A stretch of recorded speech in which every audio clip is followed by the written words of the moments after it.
Chapter 73. The Chase. Rico 1 was standing in the great meadow.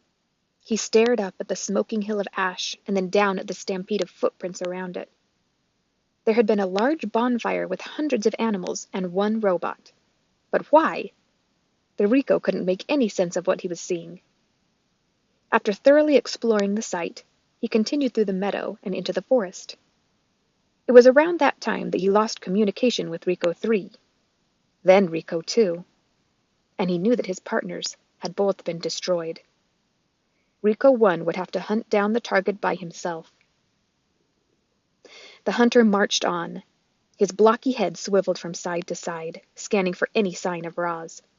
He was soon gazing across the glassy surface of a beaver pond.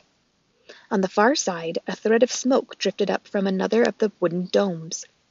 With his powerful legs, the robot launched himself up through the air, soaring in a high, graceful arc above the pond and down to the other side.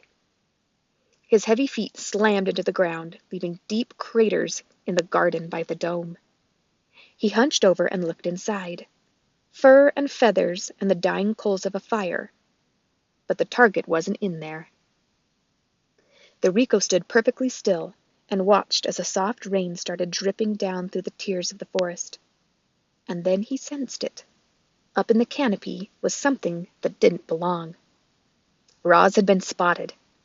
The hunter watched his target drop from branch to branch, down to the forest floor. Then she bounded away through the thickly tangled underbrush, without stirring a leaf, without snapping a twig, and vanished into the green. However, Rico 1 had another means of tracking her. He could sense her electronic signal. The signal was gliding around the edge of the pond, but it was fading fast. A few more seconds and he would lose it entirely. Rico 1 burst into a sprint. The forest seemed to sway and quake from his stomping strides, and a minute later, the forest really did begin to move. Trees were toppling down onto Rico.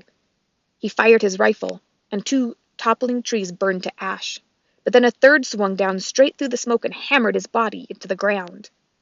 Rico 1 shoved the tree aside, pulled himself up, and continued the hunt. He didn't notice the beavers diving back into the pond. Rico 1 tore through the brambles and leaped over boulders, and suddenly the ground was caving beneath him. Down he fell into a deep pit, crashing against the bottom and twisting his leg. The robot violently pounded his leg back into shape. Then he launched himself up and out of the pit. He didn't notice the groundhogs watching from their tunnels. The hunter faced one trap after another. He was pelted with flaming pine cones, and tripped by taut vines, and crunched by tumbling rocks. The hunter now limped and rattled, and was covered in scars, but he kept going. Roz galloped back and forth across the island, again and again, as she tried to lose Rico 1. But no matter how fast she ran, or how well she hid, or how many animals helped, she couldn't escape the sound of the hunter's stomping footsteps. She had never run so hard for so long, and while her mechanical body was holding up, her wooden foot was not. After hours of relentless pounding, it finally gave out. She was galloping through the rocky forest by the sea cliffs when her foot splintered apart. As soon as Rico 1 found the fresh wooden splinters, he knew his target was in trouble. He stomped out from the trees onto the cliff tops and scanned the coastline below. Geese were flying down through the drizzle. Otters were wriggling over rocks. Seaweed and driftwood and broken robot parts were scattered about the shore. But the hunter also sensed a faint electronic signal. Roz was down there somewhere. The hunter's blocky hand clamped onto the cliff top, and then thwip! It detached.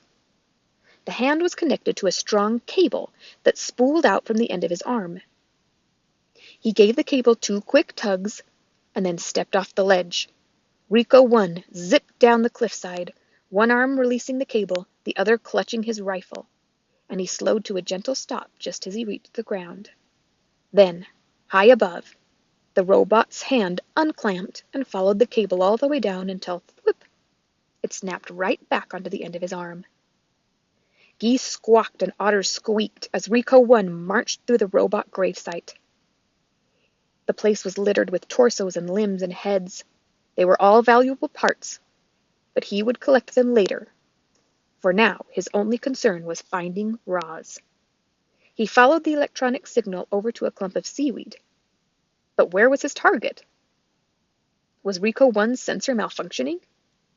The robot tapped his head a few times, but the mysterious signal remained.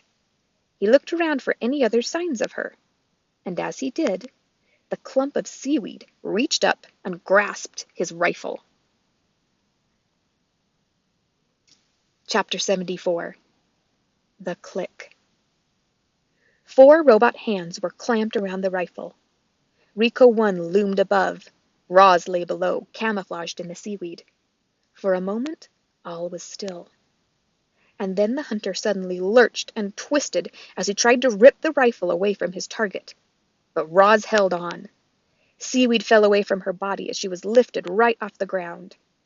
Her legs dangled in the air until she pounded a foot and a stump against the hunter's broad chest, leaned back, and pulled on the rifle with all her strength.